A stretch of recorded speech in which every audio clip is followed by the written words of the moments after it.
Mainit na usapin sa politika ang muling pagigting ng tensyon matapos lumabas ang balitang binalaan umanong ilang general sina Pangulong Ferdinand Bong Marcos Jr. at First Lady Lisa Marcos. Ayon sa ulat, tumitindi na ang hinanakit ng taumbayan at mga kritiko dahil sa mga kontrobersya at muling nabubuhay ang usap-usapan tungkol sa isang posibleng People Power 3. Sa mga pahayag na lumutang, ilang opisyal sa hanay ng militar ang nagsabing dapat seryosohin ng Malacanang ang galit at pagkadismaya ng mga mamamayan. Binibigyang diin umano ng mga general na ang kanilang tungkulin ay protektahan ng bayan at hindi ang sinumang nakaupo sa pwesto. Dahil dito, lalong lumalakas ang sigaw ng publiko na dapat magkaroon ng pagbabago kasabay ng pagkilos sa lansa ng ilang progresibong grupo. Sa gitna ng mga pangyayaring ito, nananatiling tahimik ang Malacanang at hindi pa nagbibigay ng opisyal na pahayag sina PBBM at First Lady Lisa Marcos. Gayunpaman, malinaw na umaalingaw-ngaw na ang panawagan para sa pananagutan at pagbabago. Ang tanong ng marami ngayon, magaganap ba ang isang bagong people power na muling yayanig sa kasaysayan ng bansa?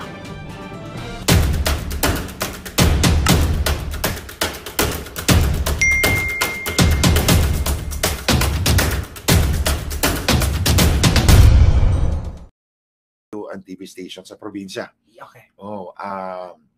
These are very good friends, family friends of mine. And then sabi na, pwede ba isama muna kami dyan? Because anyway, para maka-save ng gastos. So sila yung nag-contact ng software firm dun sa Houston. Okay. And also here in California, kaya kung kikita po rin yung mga kababayan, hindi po ako nagpo-post ng araw kahapon at kanina. Because I was there. Nagpapademo po kami dun sa software ng radio and TV broadcasting ng kaibigan ko dun sa probinsya, sa Manila, sa Pilipinas, para ma-finalize po namin yung kontrata by Monday kasi sa Sunday bukas dito sa Amerika, walang office. So we have to wait until Monday para mapirmahan po namin yung kontrata. We can bring the software with us and a few hardware para pag-uwi. Kung makikita mo, may isang extra baggage. I know. May isang luggage, di ba? Oo, tatlo lang to eh. Ngayon, apat na. Because nag-procure kami ng isang luggage para sa software and a few hardware that we need to bring back to Manila. So yun yung mission 2. I hope okay na yung mission 2. But on the other hand, I need to be on standby also kasi kung may problema pa sa Houston, at least nandito pa ako. Yes. By Monday. Kasi yung declaration ko po, and we will release the declaration once I get permission from the lawyers of OAN, yung One American News. Kasi witness lang po ako rito, hindi po ako ang abogado. Although I collaborated with the best and the brightest lawyers there in Houston, Texas. Itong law firm na to, JW Jackson and Jackson Walker, 135 years. 18th century pa to, 19th century, 1800 kasi 135 years old na nga po sila. So, I thought it best na I'll stay a few days kasi kung may problema, they still need to get my statement o may idudagdag pa. Andito pa ako sa California. It's just 3 hours away by plane to Houston. Kaysa nakauwi na ako ng Pilipinas, sasakay na naman ako 13 hours, 11 hours na naman, tapos plus 4 hours and a half na naman. Tapos mahaba pa yung pila sa immigration. So, I thought it best, sige, gawin ko tong mission to para pag-uwi ko, may madala ako doon sa aking kliyente. And then, precisely, that's our main purpose actually. And then, at least kung may problema, I can still fly there and then come back on time to return to Manila. So yun yung pong mission 2, mga kababayan. Almost accomplished na yan by Monday. By Monday, magpipirmahan kami ng kontrata and then yung collaboration ng radio and TV broadcasting ng kaibigan ko sa probinsya with this US firm. So yun yung mission 2. So going to your question kanina, what was that? My question, ano yung feeling mo now na 100,000 views na yung first interview natin dun nga sa pagtitestigo mo, and now maraming mga kababayan natin na nagsasabi sa iyo na Attorney Glenn, mag-ingat ka dahil hindi biro yung ginagawa mo, even before naman alam natin. Ano yung feeling mo na Attorney Glenn na talagang mas madami yung naniniwala sa laban mo ngayon? Dahil nakarating na nga dito sa Amerika. Yun nga ang gusto kong ipaabot sa ating mga kababayan. Ako po nagpapasalamat sa inyo, especially those who, yung mga naniwala sa akin mula pa noon, mula pa noong 2010 at hindi nagsawa, has always been there for me. I also always been there for this advocacy up until today. And today, pinakita natin, especially those na hindi naniniwala, yung mga trolls, of course, let's discount them. Walang kwenta yung mga utak ng mga trolls na yan because bayad sila. Wala sa puso nila ang kapakanan ng bawat Pilipino. Ang tinitingnan nila, paano sila makakuha ng pagkain sa susunod na kainan. So, intindihin natin, yung mga trolls na ganyan, nabubuhay sila dyan dahil sa pangangailangan o sa bisyo na kaya nilang tugunan. But for us, na kaya nating mabuhay na hindi galing sa pera ni Lisa Marcos o hindi galing sa pera pinagnanakaw ng mga politiko, we band together, we work together, we fight together kasi it's our future that is at stake. So, pinapakita ko po sa inyo lahat ng sambayan ng Pilipino na if you continue to fight, I fought even not knowing what will happen in the future. I started fighting in 2010. Kasama kami ni Ate Claire along the way. We stuck together until today, until we show to the world na we are ready to testify in the US courts. We are ready to prove na ito yung ginagawa ng Smartmatic sa Pilipinas. Nabasa ko nga ang depensa ng Smartmatic dito sa balita ng GMA News. GMA Integrated News, yung 'di ba in-interview tayo ni Dave kahapon. Ang sagot ng Smartmatic, hindi kami pwedeng magsalita tungkol sa mga kasong sinampa namin sa Amerika. Pero yung mga pinagsasabi ni Glenn Chong, ang binabato nila random manual audit. May random manual audit, sinabi nila nagtugma ang resulta ng mga makina doon sa balota. I am prepared. Ulitin ko sa inyong harap mga kababayan, I am prepared to demolish that argument ng Smartmatic in the US courts, dito sa Korte sa Amerika. Sige, i-present nyo yan, Smartmatic. I challenge you. Harapin nyo ako in the Court of Law in the United States. Anyway, kayo naman ang unang nagkaso sa One American News. Nagkataon lang, nahanap nila ako. And I am willing to defend them, to defend the interest of my country and our people. Sige, eto, nakikinig din naman kayo, Smartmatic. Bring it on. Ilatag nyo yan doon sa korte. Huwag nyo i-oppose yung declaration ko. Harap-harapan, haharapin ko kayo doon. Dito, sa korte sa Amerika. Ilatag nyo yung depensa ninyo. Ilatag nyo yung resulta ng random manual audit nyo. Isa-isahin ko, gigibain ko yan with proof. Hindi ako magdala ng isang maleta rito kung wala akong ebidensya laban sa inyo. True. Attorney Glenn, so bakit kailangang bigyan natin ng warning itong si Liza na kung saan nakipagsabwatan sa Smartmatic? That's a very good question. Ito na yung juicy part, mga kababayan. Yes. Gurgurin na talaga ko dito ni Smartmatic. Pagkasal po natin si Attorney Glenn Chong dahil grabe. Tumatawa lang kami dito pero seryoso po. Talagang... ito muna mga kababayan ha. I'll just give you the inside story nitong... ito, isa pang juicy part. Ang daming juicy actually. Kaya keep sharing and mag-react lang kayo dyan. Makinig ka, Lisa, because even if you are very powerful right at this moment, sa iyo ang lahat ng kapangyarihan, sa iyo ang lahat ng pera. All that we have, wala kaming ibang kakapitan kundi ang Diyos lamang. You will not stand against our God. Ito, tingnan mo. Mga kababayan, wala akong balak pumunta ng Amerika. Matagal na akong kinulit ng kaibigan ko.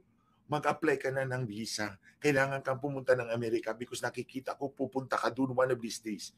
Yun yung sinabi niya, pinagdarasal kita na umabot ka sa Amerika para magkaroon ng breakthrough yung pakikipaglaban mo for the last 14 years.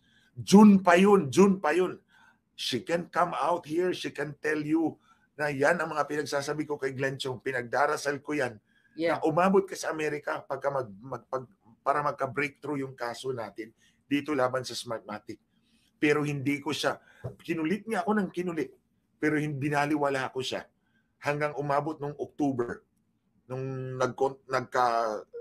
nagka-communicate kami ni, so pangalanan na natin, si Attorney Charles Babcock. Siya yung abogado ni Charles Babcock, Chip Babcock. Siya yung abogado ni Oprah Winfrey sa isang kaso niya, celebrated case. Nagkausap kami, And then sabi niya, "Hi, we need you to be here by October." The last week of October. Sabi ko, hindi po pwede kasi wala pa akong visa. Mag-renew pa ako ng visa ko. And we know naman na matagal yung pag-renew ng visa, mag-apply ng visa. But even so, alam nito, nakuha namin yung visa namin in 2 weeks time. That's a miracle by itself. That's a miracle by itself. Tapos ito, mga kababayan, tao din lang ako. Nagtatampo din ako sa Diyos. Tapos sabi ko sa kanya, nagtampo ako noon because ayaw ko nga pumunta rito. It was really against my will.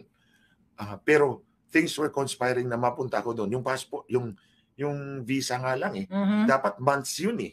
Months ang backlog because I have a friend, June pa siya nag-apply. Interview niya, February next year. Wow. Oo, June pa siya nag-apply this year. Tapos next year pa, February, next year ang kanyang interview.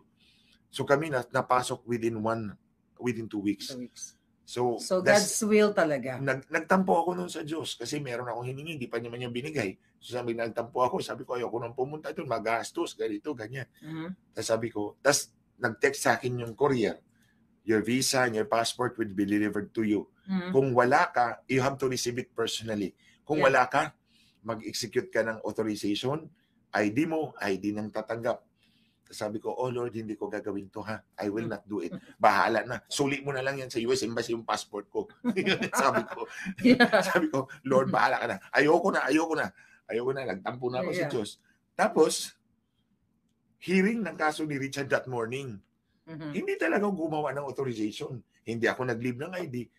Pumunta ako sa korte. Tapos after ng court hearing, may meeting ako kay former Congressman Jing Paras. Jing Paras, Hi, Jing! Si Congressman Jing Paras ang ka-meeting ko. So, siyempre naman, ayoko namang mag-meeting doon. Naka-corbata ako, naka-Amerikana ako, overdressed naman ako. So, kilala naman ko naman si Kong Jing. So, sabi ko, uwi muna tayo, mag-change clothes ako.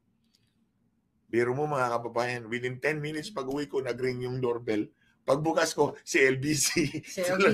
Dala-dala yung visa at yung passport. Sabi ko, my God.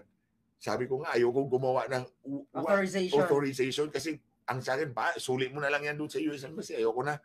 And then, all of a sudden, pag uwi ko, nandun si LBC, nag-deliver. So, then, the next week, eto na, nag-arrange na ng ticket. Naggawa ako ng summary. Iniisa-isa ko yung lahat ng mga information documents. Lahat ng documents, kinulit ko na, inayos ko na. But it took me some time kasi di ba maghanap ka, 3 years yun eh. At 14 years yun eh. So hanap ako ng bawat file ng computer ko.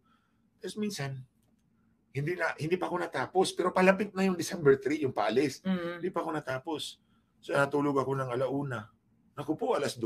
2:00, gising na ako. Dilat na yung mata ko. Hindi ka naman nagpulboron yan. Hindi ako nagpulboron. Minsan sa buhay ko, hindi ko natikman yan. Kahit yung pulbos. So, galit na ako. Alam mo naman sa bahay, maraming multo. Pwede ito magkwentuhan din mga kababayan. Sa bahay namin, may multong babaeng nakaputi, may babaeng nakaitim, may bata, may lalaki, may mata ng babae. Maraming multo sa bahay namin. Walang sawang multo? 2:30, hindi pa ako makatulog. As 2:30 ng umaga, hindi pa ako makatulog. Sabi ko, tangina na to. So, grudgingly, I went down. I summoned all the courage. Sabi ko, bahala na ako, may multo dyan. I went down. I went to my home office, nasa baba. Pinalight ko lahat ng ilaw pababa. Sabi ko, bahala na to. Then, pag upo ko, may picture ako ni Jesus. Doon, nag-rant na naman ako sa kanya. O, anong gusto mo? Ay, hindi mo na ako pinapatulog. Ganito, ganyan. I was really ranting. And all of a sudden, nawala na yung galit ko. Dahil nakakapagod yung laban sa totoo lang. Then, nag-type na ako. By 7 o'clock, natapos ko lahat yun. Lahat ng kailangan. Lahat ng kailangan natapos ko. Then, lumingon ako sa Diyos. Sabi ko, I understand. Ginising mo ako. 1 oras lang, tulog ko, okay lang. So, natapos ko. Tapos, a few hours later, tumawag na yung kompleto ng ticket mo. Dito na lahat. Sabi ko, okay. Yung pala yun. Kaya mo pala ginising ng 1 oras lang ang tulog ko. Kasi yung ticket ko at everything is ready by that morning. So, kailangan kong tapusin lahat. Natapos po talaga ako. So, I understood. So, I know already. Sabi ko, no, I will not. Sabi ko, okay, Lord, I understand what you want me to do. So, hindi na ako magrereklamo. because the writing is on the wall. It's clear to me. So yun yung inside story mga kababayan na ayaw ko talagang pumunta because alam ko marami na naman akong gagawin, magastos, so even on my part. I think, Attorney Glenn, talagang, yun nga, mayroon talagang purpose. Hindi, talagang mayroong purpose ang, yung mga pangyayari. Sabi ko nga, na talagang na-align ito para sa tama. And, yung tanong ko kanina, yung babala natin kay Lisa Smugs, ano ba yung nalaman natin dito sa Amerika para bigyan natin siya ng babala? Actually, Lisa, Lam, you might consider us na kalaban mo. And rightly so. Magkalaban tayo. Kasi ikaw yung lumihis ng landas. Lam, I'm directing this to you. Lam naman ang tawag ko sa'yo dati, di ba? Lumihis siya ng landas sa kasamaan. Ikaw ang lumihis ng landas. Kami, ni Ate Claire, and all the rest of us na magkasama dito, we remain steadfast to our advocacy na to get rid of Smartmatic sa Pilipinas para maging malaya ang taong bayan. Magkaroon ng mas maliwanag na kinabukasan ng bawat Pilipino. Dahil alam namin na Smartmatic ang napapahirap sa ating mga kababayan. Dahil sa pamamagitan ng pagpapaupo ng mga tiwaling politiko, ng mga korupto na politiko, ikaw naman lamang lumihis ng landas eh.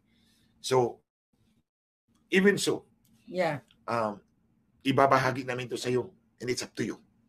It's up to you. Ito naman sila George Garcia, you can also learn a very hard lesson from this. Yes. Okay. Mga kababayan, kung matatandaan po ninyo, may kinalaman to sa kaso ni Bautista. Separate ito sa One American News. True. Okay. So, si Agent Almeida, ito yung nag-file ng complaint laban kay Andres Bautista. Si Agent Almeida is an agent of the Homeland Security Investigations. Homeland Security Investigations. Para siyang NBI, pero under the Homeland Security. Homeland Security Department, Homeland Security Investigations. Siya agent ito. Ito yung nag-imbestiga kay Bautista. So, then na-file yung complaint, yung indictment sa Delaware. No, in Florida. Florida, Florida. Southern District, Southern District of Florida. Iba pala yung Delaware. Dito sa Southern District, meron yan siyang magistrate judge. Si Judge Luis. Luis. Kasi wala namang Luis. May magistrate judge yan. Ang pagkakaintindi ko, I'm not familiar with how the US justice system works, pero yung magistrate judge, yun yung magkakandak ng grand jury. Ang grand jury is yun yung magdi-decide kung may probable cause para iakyat to a trial jury. Yung indictment. Oo. So, ang tingin ko, sa akin ang pagkakaintindi, yung magistrate judge, yun yung magbubuo ng grand jury. Yung grand jury, para yung preliminary investigation that's the Department of Justice. Okay. O yun yung equivalent. Sa tingin ko, yun yung equivalent ng preliminary investigation na ginagawa ng public prosecutor. Di ba? Pag pinailan ka ng complaint sa Pilipinas, maggagawa, di ba si President Duterte inisuhan ng sabina ng Quezon City Prosecutor's Office doon sa complaint ni Castro. So parang si Castro, yun si Almeida. Si President Duterte, si Bautista. Ang Quezon City Prosecutor's Office, ito yung magistrate judge with the grand jury. So yung indictment na yan is being sealed now. So hindi natin mababasa yun. Hindi natin malalaman yun. No? Nakasilyo yun. Pero according to a lawyer of mine, dito, na kaibigan ko dito sa Amerika, sabi niya, that's strange. Because the indictment should not have been sealed. That's one. This is separate from the OAN. I-separate natin yun. Yung sa kay Bautista to ha? This is sa kay Bautista. So, I asked a friend of mine na dito sa Amerika nakabase and is practicing here. Ang sabi niya, I'm wondering why nakasilyo yung indictment ni Bautista. It should not have been sealed. So pag sinabi mong sealed, we cannot read it. Yeah. Okay, but based sa aking mga tanong-tanong, meron akong natanong na this is outside the part dito na to sa Mission 2. Mission 2. Tapos na yung Mission 1 Sa Mission 2, aside from the software and the hardware, may sideline din ako ditong tinanong na dating empleyado ng Smartmatic dating empleyado ng Smartmatic, nung kumalas siya sa Smartmatic, hinaras siya na itong mga may-ari ng Smartmatic. At sabi nga niya, these are really bad guys. So be careful. Be careful. These are really bad guys. So, along the 2 days na nag-mission ako dito, may mission A, mission 2A, mission 2B. Meron pa isang mission 2C. Yeah. So, ito yung nahagilap ko na information dito sa kaso ni Bautista. Kung makikita ninyo sa balita, mga kababayan, kahit i-research ninyo ngayon, Lisa Lam, i-research mo. Ay, meron ka mga tao dyan, pa-research mo. Meron ka maraming tao, pa-research mo. Ang pinangalanan sa sealed indictment, bago na silyo yung indictment, may mga pinangalanan doon na mga conspirators ni Bautista. Si Bautista ang kinasuhan for conspiracy, bribery, and money laundering. Money laundering, yeah. Makikita niyo dito. Doon, may Company 1, Company 2, Company 3, Company 4, and Vendor A, President, Company 1 officer, Company 1 officer, or Company Officer 1, 2, 3, and 4. 4 yun. So, hindi lang si Bautista. Meron bang conspiracy na walang ka-conspirator? Yeah. Di ba? Mga kababayan, wala pong conspiracy kung wala kang... For example, kami ni Ate Claire, pwede kaming maging dalawang conspirators. Kasi conspiracy is an agreement in secret. Conspiracy is an agreement in secret. Nagkasabuatan kayong dalawa. Hindi pwedeng conspiracy na ako lang sarili ko. Loko-loko na siguro ako dito. No? Naloko na rin yung mga prosecutor. Yeah. Naloko na rin yung prosecutor. Kakasuhan ako ng conspiracy na ako lang. Walang conspiracy na ikaw lang mag-isa. Wala kang kasabwat. Yeah. Wala kang kasabwat. So kapag sinabing conspiracy, may kasabwat ka. Yeah. So at least 2. At least 2 kasi pwede namang kaming 4 dito sa room. Maging conspirators lahat. So hindi pwedeng ikaw lang. So looking at the case of Bautista, hindi pwedeng si Bautista lang ang nakakomit ng conspiracy. True. Sino ka-conspiracy? Ang multo. Multo. Yung multo. Naloko na ang prosecutor. Naloko na ang grand jury. Naloko na ang magistrate. Yeah. Ang grand magistrate. Hindi yan. May kasabwat yan. And true enough, I suppose, nabasa naman natin to, mayroong Company 1. Ang Company 1, yun yung SGO. Smartmatic na England. Company 1. SGO Limited. Ito yung holding firm nila na nakabase sa United Kingdom. Company 2. Si Company 2, ito yung Smartmatic International. Company 3, malamang Smartmatic BV, yung nasa Netherlands. Then Company 4, ito yon si Smartmatic TIM. Yun na yung nag-bid dyan sa Pilipinas. Yung TIM. No, so Company 1, sigurado ako si SGO Holdings yan. SGO Limited. Then Smartmatic International, Smartmatic US. Kung hindi si BV, sa Netherlands, si US yan. Mas malamang si US. Then, pang-4, sigurado ako si Smartmatic TIM. Then, yung Vendor A President 1, Jaltec, presidente ng Jaltec yan. Yung Company 1 officer, si Piñate yan.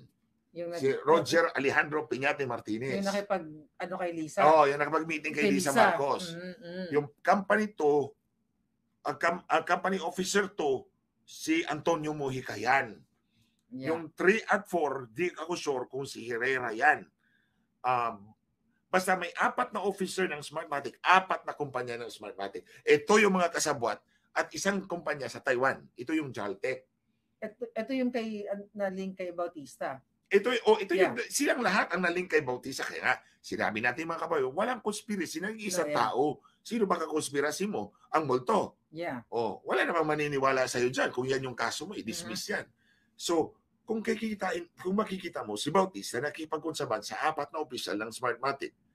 4 na kumpanya ng Smartmatic at isang vendor ng Smartmatic. Gumawa sila ng Shell Company A and B. Shell Company A and B. Hindi ako ma-refute dito ng Smartmatic. Yeah. Company Shell A and B. Tapos naggumawa ng offshore account si Bautista dyan sa Singapore, Bauman Limited. So, kayon mga kababayan, matanong ninyo, bakit si Bautista lang ang pinangalanan? Bakit si Bautista lang ang kinasuhan?